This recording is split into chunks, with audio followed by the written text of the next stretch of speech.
یاد رکھو جو ہی تم ان کے تہوار کو سیلیبریٹ کرو گے، جو ہی ان کے تہوار سے تم خوش ہو جاؤ گے، ان کے تہوار سے تم راضی ہو جاؤ گے، جو ہی تم راضی ہوگے، جو ہی تم خوش ہوگے، جو ہی تم سیٹسفائیڈ ہو جاؤ گے، ویسے ہی تمہارے دل سے ایمان چھین لیا جائے گا۔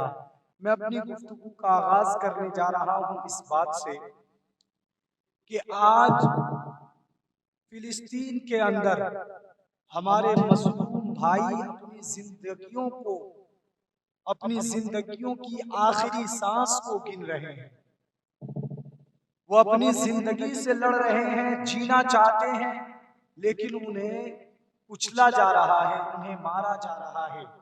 چھوٹے چھوٹے بچے جنہوں نے ابھی صحیح سے آنکھ بھی نہیں کھولا، 3 ماہ 6 ماہ 1 سال کی زندگی گزری ہے، ان بچوں کو بھی ظلم کر کے شہید کیا جا رہا ہے، قتل کیا جا رہا ہے۔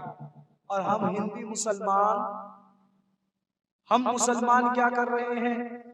ہم لوگ بازاروں میں جا کر دوسرے کے تہوار کو سیلیبریٹ کرنے کے لیے، دوسرے کے تہوار کو منظم بنانے کے لیے، دوسرے کے تہوار کو خوشگوار بنانے کے لیے، دوسرے کے تہوار میں بھیڑ اکٹھا کرنے کے لیے ہم شاپنگ کر رہے ہیں، کپڑے خرید رہے ہیں۔ اللہ اکبر کبیرہ مسلمانوں، میں نے کبھی ایسا سوچا ہی نہیں تھا کہ ایسے موضوع پر بھی گفتگو کرنے کی ضرورت پیش آئے گی۔ جس دور میں تمہارا بھائی تم سے مدد طلب کر رہا ہے، جس دور میں فلسطینی مسلمان ظلماً قتل کیا جا رہا ہے، جس دور میں فلسطینی مسلمان بھائی ظلماً شہید کیا جا رہا ہے، کیا آپ موبائل نہیں چلاتے؟ کیا آپ نے نیوز نہیں دیکھا؟ کیا آپ نہیں دیکھے ہوں گے کہ ایک چھوٹا سا بچہ جس کی عمر ابھی ہفتے دن کی بھی نہیں گزری تھی، بم آ کر جب اس بچے کے گھر پہ گرا، اس بچے کی کھوپڑی ختم ہو گئی۔ کچھ بچوں کے ویڈیوز دیکھے، اگر اس حالات کو بیان کیا جائے تو آنکھوں سے آنسو کے جگہ خون نکل پڑیں گے۔ اللہ اکبر، جس 2 ٹکڑے میں بدل گیا ہے۔ ہاسپیٹل کے اندر لاش اس طرح سے بکھیری ہوئی نظر آ رہی ہے جیسے ہمارے کسان بھائی، کاشتکار بھائی، کرشی کرنے والے کرشی بھائی اپنے کھیتوں میں فصلوں کو کاٹ کر، دھان اور پاٹ کو کاٹ کر اپنے کھیتوں میں جس طرح پھینک کر آتے ہیں، اس طرح سے وہاں ہمارے بھائیوں کے لاش پڑے ہوئے۔ جس وقت ہمیں اپنے بھائیوں کی امداد کے لیے آگے بڑھنا چاہیے، جس وقت ہمیں ان کے لیے دعائیں خیر کرنی چاہیے، جس وقت ہمیں ان کے لیے دست امداد بڑھانا چاہیے، آج اس دور میں ہم لوگ اللہ اکبر دوسرے کے تہوار کے لیے کپڑے خرید رہے ہیں، دوسرے کے تہوار میں ہم اور آپ جانے کے لیے دنوں کو گن رہے ہیں، انتظار کر رہے ہیں۔ بتائیے ذرا، وہ جن لوگوں نے ظلم کیا تھا، وہ یا جو لوگ اس وقت ظلم کر رہے ہیں، وہ جس حال میں اس وقت موجود ہیں، کیا کل وہ اسی طرح تھے؟ 100 سال پہلے کی تاریخ اٹھا کر دیکھے، وہ ننگے بھوکے مدد طلب کرتے ہوئے فلسطینی مسلمانوں کے پاس آئے تھے۔ ان کے پاس صرف ان کے اوپر کے حصے کو چھپانے کے لیے کپڑا تھا، نیچے پہننے کے لیے بھی ان کے پاس کپڑا نہیں تھا۔ چے جائے کہ مال و دولت، چے جائے کہ کھانے پینے کی چیزیں۔ انہیں ہٹلر نے جب مار کر بھیجا تو ان کے کچھ لوگ ایسے بھی تھے جن کی تصویریں اس وقت مل رہی ہے سوشل میڈیا پر، ان کے جسم میں کپڑا بھی نہیں تھا۔ آج وہ ان کی سرزمین پر آ کر انہی پر ظلم کر رہے ہیں، انہی پہ تشدد کر رہے ہیں۔ یہ سب کچھ دیکھ کر بھی آنکھیں نہیں کھلتی کہ یہ ہمارے اپنے کبھی نہیں ہو سکتے، بلکہ ہمارا اپنا تو وہ ہے جس کو اللہ نے ہمارا مومن بھائی کہہ کر بنایا ہے۔ انما المومنون اخوہ کہہ کر بتایا ہے، کل مومن اخوہ کہہ کر اللہ کے نبی نے ارشاد فرمایا ہے۔ آج ہم اپنے تہوار پر تو جس قدر خوشی نہیں مناتے، جس قدر خرچ نہیں کرتے، دوسرے کے تہوار کو سیلیبریٹ کر رہے ہیں۔ اللہ اکبر کبیرہ۔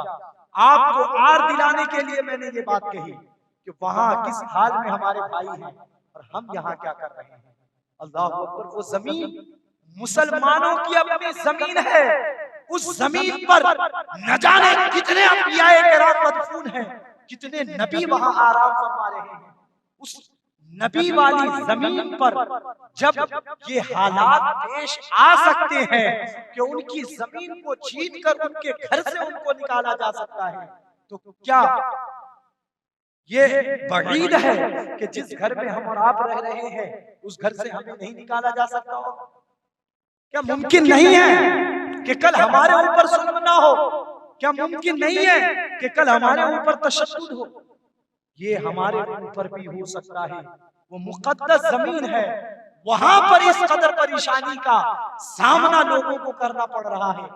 آج اگر ہم اور آپ ہندو مسلمان خوشحال ہیں تو اس پر ہمیں اللہ کا شکریہ ادا کرنا چاہیے، اس پر ہمیں اللہ کی بارگاہ میں سجدہ کرنا چاہیے، اس پر ہمیں اللہ کی بارگاہ میں صبر و رضا سے کام لیتے ہوئے اپنے ان مظلوم بھائیوں کے لیے دعائیں خیر کرنی چاہیے یا نہیں کرنی چاہیے؟ بتائیے۔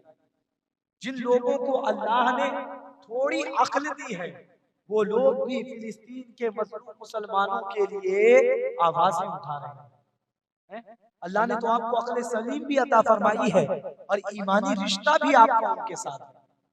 پھر وہ انبیاء کی مقدس سرزمین ہے جس کے بارے میں اللہ نے فرمایا بارکنا ہم نے اس زمین کے ارد گرد اطراف و اکناف میں برکتیں رکھی ہے۔ اس زمین کے لیے تو ہمیں دعائیں کرنی ہی چاہیے، جو ہمارا قبلہ اولا بھی ہے، دنیا کی سب سے دوسری مسجد بھی ہے۔ یہ ساری باتیں آپ پچھلے ہفتہ سماعت کر چکے ہیں، لیکن اس کے باوجود دہرانے کی وجہ یہ ہے تاکہ یہ پیغام میں پہنچانے میں کسی حد تک کامیاب ہو جاؤں کہ آج آنے والا نوجوان اس مسجد میں ایک بھی اگر توبہ کر لے کہ ہم نے پچھلے زندگی میں جو کیا وہ کیا، لیکن اب توبہ کرتے ہیں، اپنے تہوار کے علاوہ غیروں کے تہوار میں نہ کبھی شرکت کریں گے نہ کبھی سیلیبریٹ کرتے ہوئے نظر آئے۔ اگر ایک نوجوان بھی آج کی اس مجلس میں آج کے اس جمعہ میں توبہ کر لے تو میری محنت وصول ہو جائے گی۔ اور توبہ اس لیے بھی کرنا چاہیے کہ اللہ کے نبی صلی اللہ علیہ وسلم نے ارشاد فرمایا من تشبہ بقوم فہو منہم۔ تشبہ یتشبہ متشابہن کا مطلب ہوتا ہے ایک جیسا دکھنا، ایک جیسا دکھنا۔ اللہ کے نبی فرماتے ہیں من تشبہ بقوم، جو کسی قوم کے ساتھ مشابہت رکھتا ہو، کسی قوم کے ساتھ دیکھنے میں یکساں دکھتا ہو، دیکھنے میں ایک جیسا ہو۔ دیکھنے میں ایک جیسا کا کیا مطلب؟ دیکھنے میں ایک جیسا کا مطلب کپڑے اس قوم کی طرح پہنتا ہو، بال اس قوم کی طرح رکھتا ہو، اس کا وضع خطا حلیہ یہ دوسری قوم کی طرح ہو۔ اللہ کے نبی نے یہ نہیں فرمایا وہ قوم کون سی قوم ہو، وہ قوم یہود ہو، نصارہ ہو، کافرین ہو، مشرکین ہو، منافقین ہو، مرتدین ہو۔ اللہ کے نبی نے یہ نہیں فرمایا بلکہ مطلقاً فرمایا بقوم، اور مطلق کا قاعدہ ہے المطلق یجری علی اطلاقہ، مطلق اپنے اطلاق پر جاری ہوتا ہے، وہ عام ہوتا ہے، کوئی بھی قوم آپ اس سے مراد لے سکتے ہیں، جس قوم کے ساتھ بھی مشابہت رکھے، جس قوم کے ساتھ بھی دیکھنے میں، ملنے جلنے میں، اٹھنے بیٹھنے میں، وضع خطا میں، لباس و کپڑے میں اگر ایک جیسا دکھتا ہو، اللہ کے نبی ارشاد فرماتے فَهُوَ مِنْهُمْ، وہ شخص اسی قوم میں سے ہے، وہ شخص اسی قوم میں سے ہے۔ آپ کو شاید بات سمجھ میں نہیں آئی، اللہ کے نبی یہ فرمانا چاہتے ہیں کہ اگر کوئی شخص اپنے کپڑے کی وجہ سے سمجھا جائے کہ وہ کافر ہے، یعنی کافروں نے جو کپڑا پہن رکھا ہے، یہود نے جو کپڑا پہن رکھا ہے، نصارہ نے جو کپڑا پہن رکھا ہے، نصارہ کے جو حلیہ ہے، یہود کے جو حلیہ ہے، وضع قطع ہے، ڈریس اپ ہے، اگر کسی مسلمان کا ڈریس اپ ویسا ہی ہو، اللہ کے نبی فرماتے فَهُوَ مِنْهُمْ، وہ مسلمان اب مسلمان نہیں رہا، فَهُوَ مِنْهُمْ، بلکہ وہ اسی میں سے ہو گیا، کافر ہے تو کافر میں سے، منافق ہے تو منافق میں سے، یہود ہے تو یہود میں سے، نصارہ ہے تو نصارہ میں سے۔ جس ایمان کے لیے ہم اور آپ پوری زندگی دعا کرتے ہیں، جو ایمان دنیا کی سب سے عظیم دولت ہے، جس دولت کو کبھی خریدا نہیں جا سکتا بلکہ یہ اللہ کی توفیق سے عطا کیا جاتا ہے، اس ایمان کا سودا صرف لباس سے ہو سکتا ہے۔ اس ایمان کو بیچنا صرف وضع خطا اور ڈریس اپ سے ہو سکتا ہے۔ تو جس ایمان کا سودا، جس ایمان سے ہم اور آپ ہاتھ دھو بیٹھ سکتے ہیں صرف ڈریس اپ کی وجہ سے، بتائیے اگر ہم غیروں کے تہوار میں جائے اور کوئی مسلمان وہاں سے گزر کر دیکھے گا تو کیا کہے گا؟ کیا کہے گا؟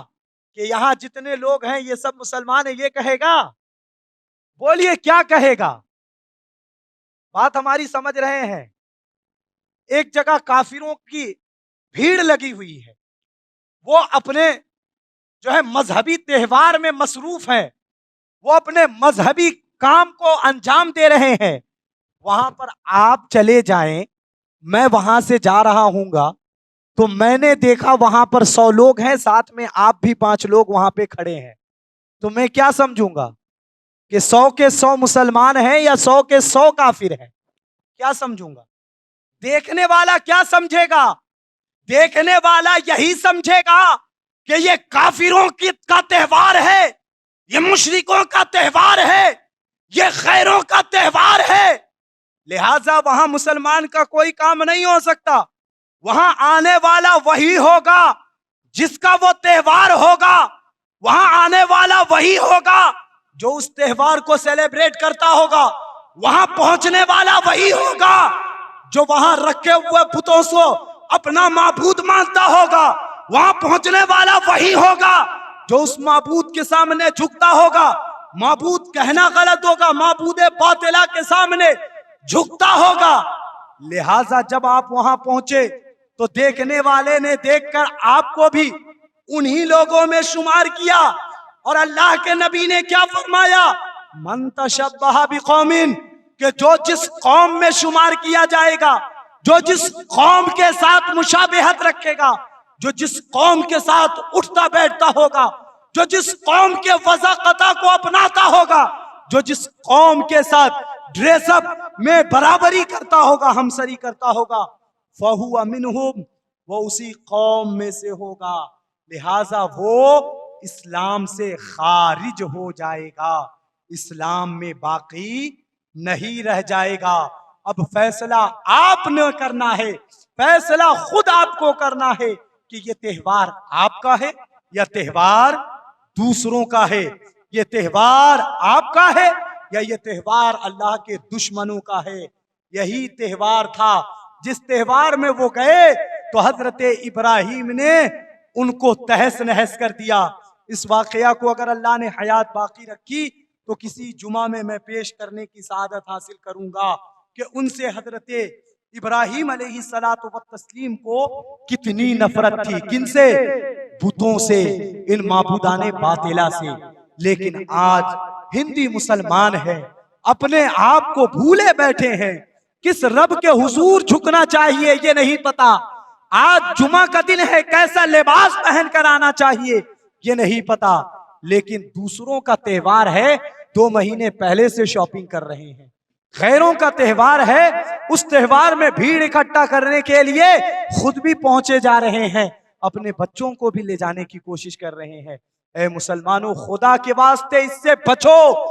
اسلام کی دولت ملنا یہ کوئی عام بات نہیں ہے، بلکہ اللہ تبارک و تعالیٰ اپنے جس بندے سے خوش ہو جاتا ہے اسے ایمان کی دولت عطا فرما دیتا ہے۔ ایمان بڑا مشکل سے حاصل ہوتا ہے، لیکن ایمان دل سے نکلنا، یہ چھوٹے سے عمل سے اگر اللہ تعالی ہمارے آپ کے کسی چھوٹے عمل سے بھی ناراض ہو جائے تو ہو سکتا ہے کہ ایمان سے ہم ہاتھ دھو بیٹھے، ایمان ہمارے سینے سے نکل جائے اور ہمیں خیال تک نہیں پڑ پائے کہ ایمان ہمارے دل میں باقی نہیں رہ گیا۔ اسی لیے میں ادب کے ساتھ عرض کروں گا کہ آپ ایسے میلوں میں آپ ایسے بازاروں میں، آپ ایسے فیسٹیول میں، آپ ایسے تہواروں میں شرکت نہ کریں جو تہوار آپ کا نہیں ہے، جو فیسٹیول آپ کا نہیں ہے، جو تہوار آپ کا ہے آپ اس میں شرکت کریں، آپ اس میں خوشی منائے۔ خوشی کا مطلب کیا ہوتا ہے؟ خوشی کا مطلب کیا ہوتا ہے؟ خوشی دل کے اندر ایک کیفیت کا نام ہے۔ خوشی دل کے اندر ایک کیفیت کا نام ہے، جو خوشی کسی چیز کے حاصل ہونے پر اور اس چیز کے راضی ہونے سے ہوتی ہے۔ মানে কি বলেন তো? একটা ভালো জিনিস আপনি পেলেন আর ওই জিনিসটা পেয়ে আপনি রাজি হয়ে গেলেন, আপনি রাজি হয়ে গেলেন। রাজি জানেন তো?